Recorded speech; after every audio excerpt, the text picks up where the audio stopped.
Hey traders, welcome to Charts and Coffee. So I gotta tell you a little story. This one is actually, can y'all see that? It's a beautiful mug. I think it's from the folks over at Plant Clay or something like that. I'll have to remember the name, but shout out to Winter. Hey Paul, love the mug. Hope you're watching. It's awesomely a nice small mug, so I'm not over caffeinated with my typical vat of coffee. So I love coffee mugs. Paul, this is one of my favorites. Thank you very much. Okay, so let's get into the morning, right? How's that sound? Let's just dive right into it. We've got a lot to look at. I can see the questions coming in. So let's just do this. If we are looking at, and I'm going to show you here, just the beginning, it's the very beginning of the notes. So my sector secrets folks, shout out. This is the beginning of the notes that you are all going to get when we start our morning of day trades here coming up. So remember, we've got our schedule update with the morning day trading, the first 70 minutes of each morning. My favorite window within my favorite window of day trades.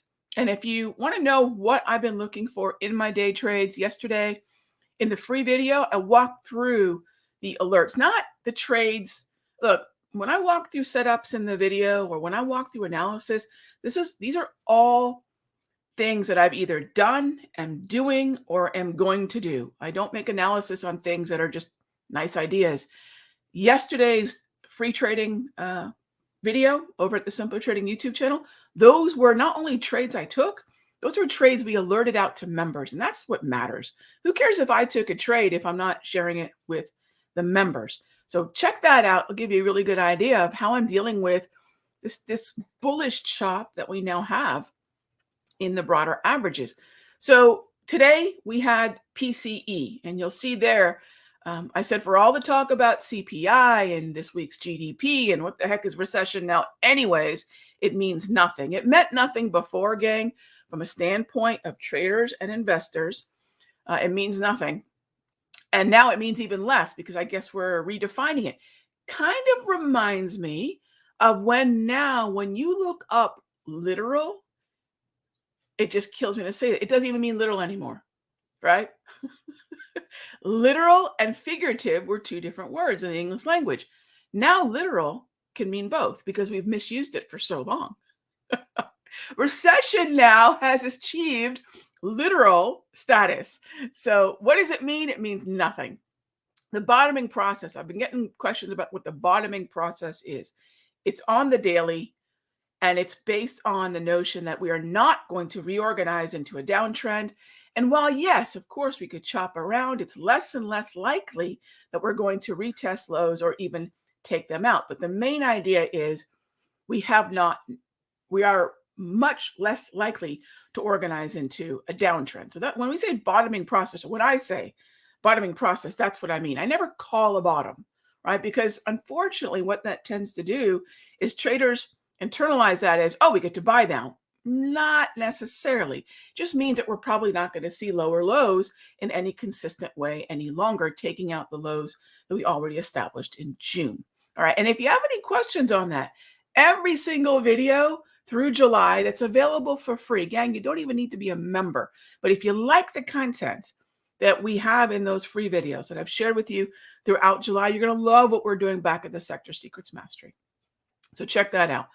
And so that's the plan that I have right now. So we have this PCE data out there. Let's talk about what it did earlier today. And, one thing I will say, I have some aggressive trades in gold and in bonds. Bonds, we put on a very small 1.25% risk to the account trade. And then and that was in the 10-year. And then in gold, we did just some GLD trades. I'll talk about those when I see you all in the mastery. From here forward, if I don't get the traction I need by the end of this week, we had the reaction on Wednesday. We had the reaction to the reaction on Thursday. We have PCE, the inflation, the pet inflation number the Federal Reserve loves so much. If we don't get traction in those, regardless of the paper cut levels, I'll cut them loose. And then we're going to leave those corners of the market alone for a little while. So there's a little bit of insight into the focus going into August, right? Going into a fresh month. What did we get here with the PCE? And you'll see here what I was looking for, why I was tolerating some of the heat, which is part of trading, by the way, gang. That's the risk that we manage as traders. What I'm looking for is the PCE to give me that sort of inflection point. And it looks like we might be getting it. What about in the broader averages? As we inherit, when we go into the 9:30 bell, right now, as of 8:30, 8:35, we are very likely, although we can't know for certain, it's still 24 minutes away, but it looks like we're going to inherit a 5-minute downtrend, much more clearly, much more established in the NAS, and a little bit more established in the Dow, but it looks like we're going to inherit a downtrend. Based on that, based on the line in the sand, I will be looking at very likely, at least during the early part of the morning session, we're going to be prioritizing shorts as day traders. And that's where my focus is. Here's a look at the bonds, the bond market. Why would the bond market sort of exhaust and maybe come down, which is my expectation? I would love to start buying the dip in bonds because bonds, unlike any other market, love to front run, sometimes challenge, but love to front run eventual Federal Reserve shifts in monetary policy. And bonds are notorious for that. Sometimes they're right, sometimes they're really wrong. But no matter what, bond traders will say, and people who follow bonds will say, well, bonds foreshadowed it. That's hogwash. It really is. Because if someone says, well, bonds were bouncing in May, right? And they ultimately were right. Let's not forget the lower low we printed in June, right? So that's where I'd say, let's get the timing right. And again, then let bonds front run what is eventual monetary policy. We are in the tail end of a tightening cycle.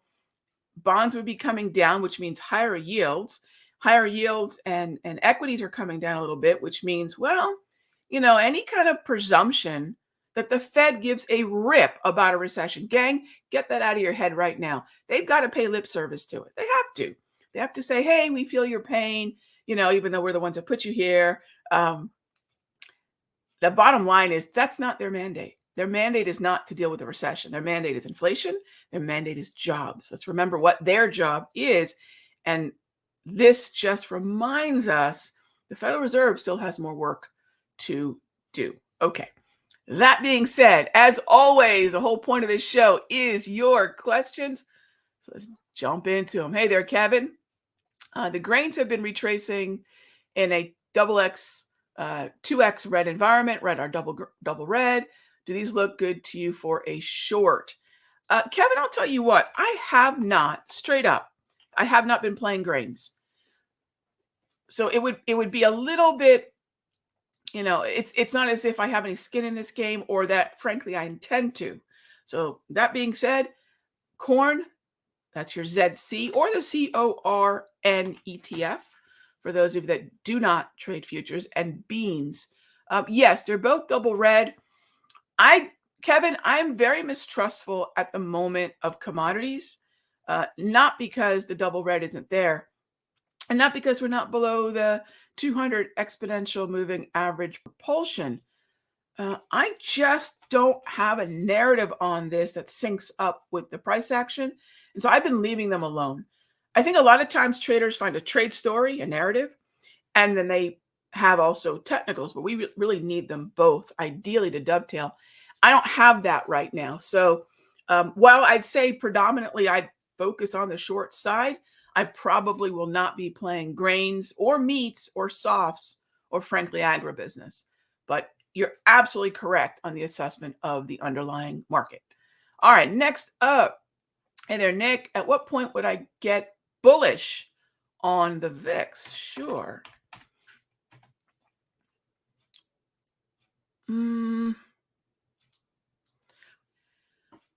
We just took out the Darvis low. And we rolled over to the August contract, by the way, which typically has some volatility as we go from one contract to the next on the future. So that accounts for some of the volatility we see, that contract to contract adjustment.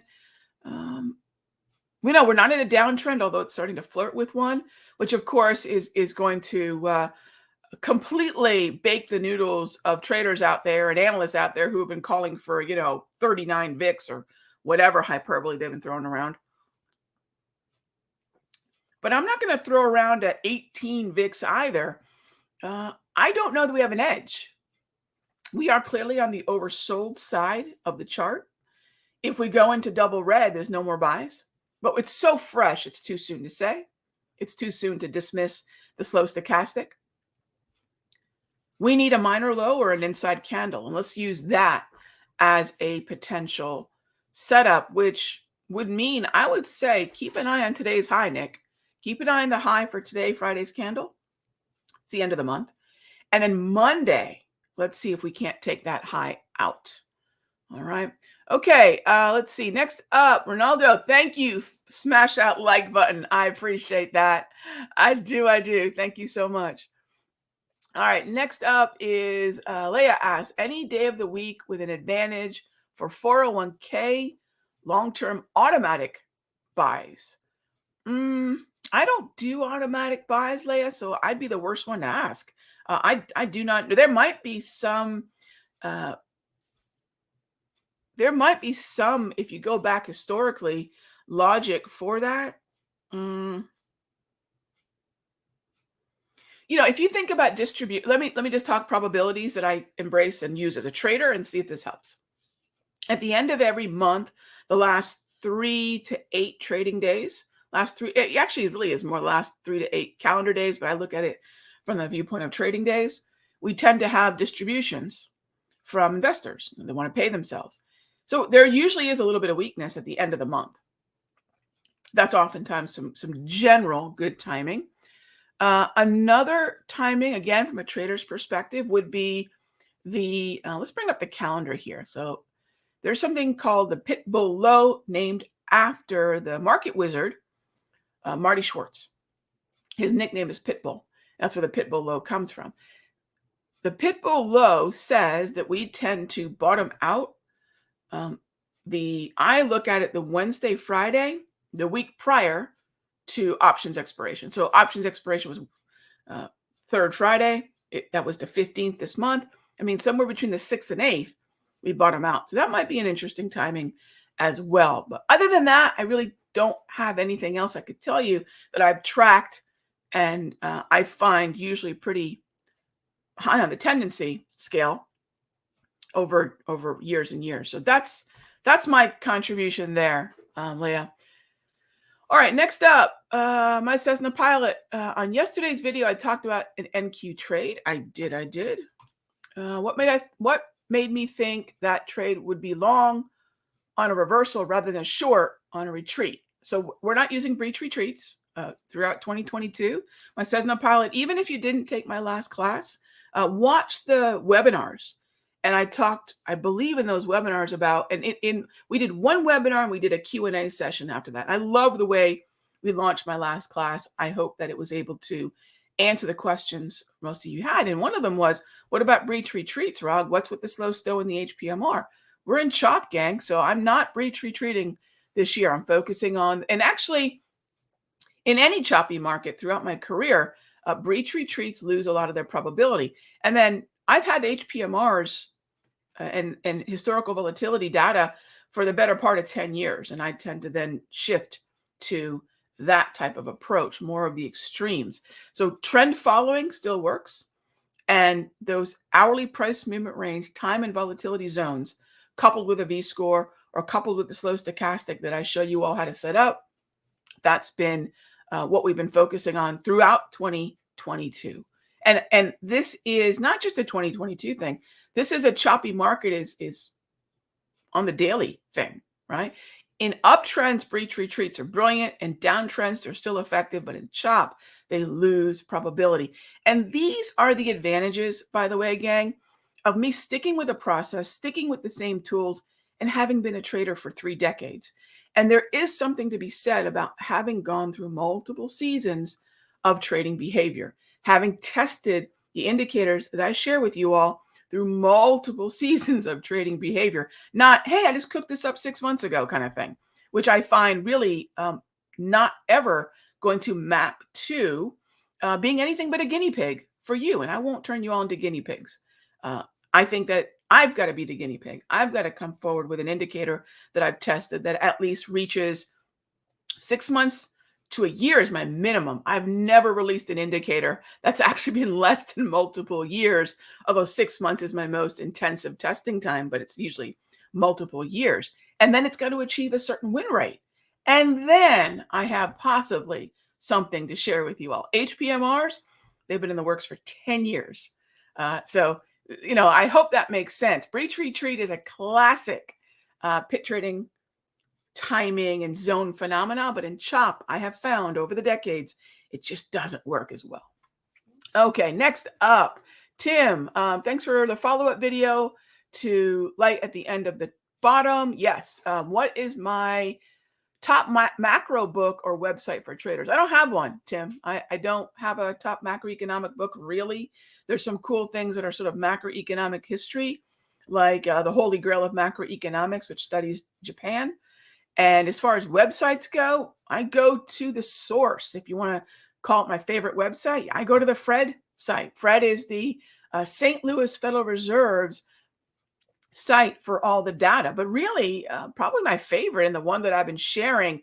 Look, if my bringing up the target rate probabilities and talking about Fed fund futures were a drinking game, most of us would be carted off by ambulances at this point, right?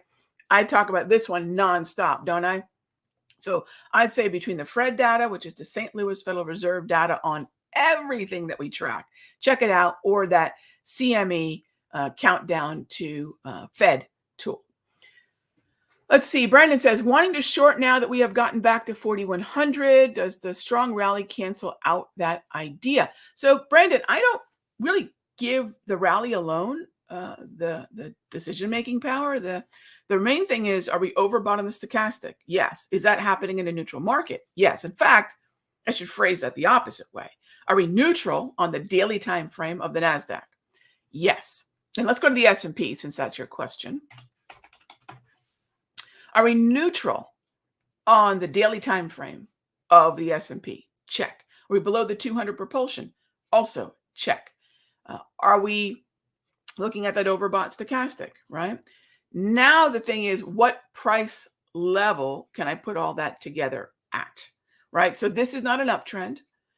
And so I am looking for a little bit of a pullback, maybe halfway down the range. But at what, what's the setup at what level? I'd say that's the most difficult part. I don't have a Darvis level here that I really love. Although, if you take a look at all the Darvis through this year, and there we go, and look at the Darvis level, just extend them forward, right? Here's one right here. Here's one right here. Now notice, gang, I'm not looking at an overwhelming number. Oop, that's overwhelming. I'm not looking at an overwhelming number of support and resistance levels that are in proximity to current price. I'm looking at 3, right? So 3 of these previous Darvis levels based on just the levels we printed in 2022. Would where we are right now, and I will include 40.56 up to 41.06. Is that zone a likely exhaustion zone? Most likely, yes. Have we exhausted in this area before? Loosely, back in May to June, yes, and a little bit more strictly in mid-May. If I can put the price levels in play in such a way that I know where we've exhausted before, because remember, Darvis 2.0, this indicator that I share with you all for free over at countdowntrader.com, this looks at previous highs and lows. The whole idea of when I look at the swings, right, of the minor highs and minor lows, which are the pattern within the pattern of a Darvis box, we're looking at previous support and resistance and mapping that forward. And this is unique. Most support and resistance, like a trend line, is a projection. Fibonacci is a projection. Most support and resistance ends up being, well, this is what could happen when we get to that level, as opposed to what Darvis 2.0 gives me, which is, Rog, this is what did happen the last time we got here. So I'm a big fan of using previous support and resistance, using the swings of the minor highs and minor lows as the way to automate support and resistance. Throw the neutral market trend in there, throw that stochastic. Yes, I am looking for an overbought zone because this is still not an uptrend. All right. So I hope that makes sense. The market has been responding to. So Marcus, no, I actually don't believe the market's getting ahead of itself. It's just reacting very, very strongly to something it should be reacting to. It's two things macroeconomically. Gang, I've been telling y'all for a while. I even dedicated a video to it. Earnings don't matter. Earnings are a very cool volatility catalyst. Volatility is opportunity, opportunity for traders, right? But it's not an macroeconomic catalyst in any way, frankly. It reflects macro. It doesn't affect macro. And then I've said, look, does it matter? Does GDP and recession really matter? Not when we keep messing around with what it actually means. It's really meaningless. It was meaningless before, quite frankly. Now it's really meaningless because it's literally meaningless. My little rant about the word literal being redefined. And now, what are we dealing with? Is it an overreaction? I really don't think it is. We are expecting less hiking from the Federal Reserve. So say the target rate probabilities in the Fed fund futures, and it's likely to end sooner. November, maybe, but December, most likely. Stocks love fewer hikes and hikes that end sooner. And so when I look at that cumulatively, it's no surprise to me that we're seeing bond yields trying to move higher overall, and the equity market's really loving what information they seem to be gleaning from Fed action and Fed messaging, and how that's then represented with the Fed fund futures and this target rate probability data. So this is why I keep coming back to that. There is no macro that is more important than this, because it reflects with the best clarity what the Federal Reserve is saying and doing right now. All right. So as always, gang, thank you so much for being a part of Charts and Coffee. And I will see you all on Sunday for our report show at 6 p.m. right here at the Simpler Trading YouTube channel.